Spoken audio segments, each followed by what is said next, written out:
Il y a beaucoup d'idées fausses sur l'identité du Saint-Esprit. Certains le voient comme une force mystique, d'autres le comprennent comme la force impersonnelle que Dieu met à la disposition des disciples du Christ. Que dit la Bible au sujet du Saint-Esprit? Pour résumer, elle dit que le Saint-Esprit est Dieu. Elle nous apprend aussi qu'il est une personne, un être avec un esprit, des émotions et une volonté. La divinité du Saint-Esprit est clairement attestée dans de nombreux passages des Écritures, notamment Actes 5, 3, 4. Dans ces versets, Pierre demande des comptes à Ananias, lui demandant pourquoi il a menti au Saint-Esprit, et lui dit que ce n'est pas à des hommes qu'il a menti, mais à Dieu.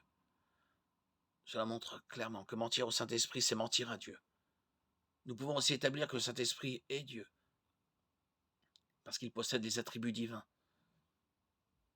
Son omniprésence, par exemple, est attestée dans le psaume 139, 7, 8. Où pourrais-je aller loin de ton esprit? Où pourrais-je fuir loin de ta face? Si je monte au ciel, tu es là. Si je me couche au séjour des morts, te voilà.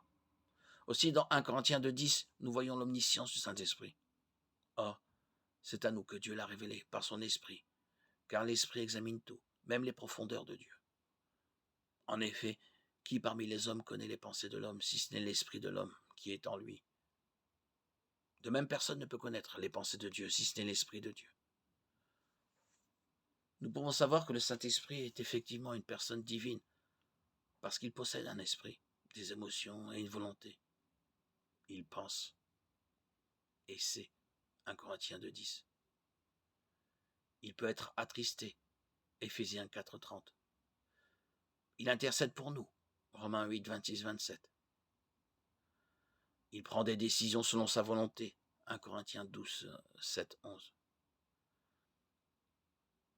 Il est Dieu. La troisième personne de la Trinité. En tant que Dieu. Il peut vraiment opérer comme le consolateur et le conseiller que Jésus a promis qu'il serait.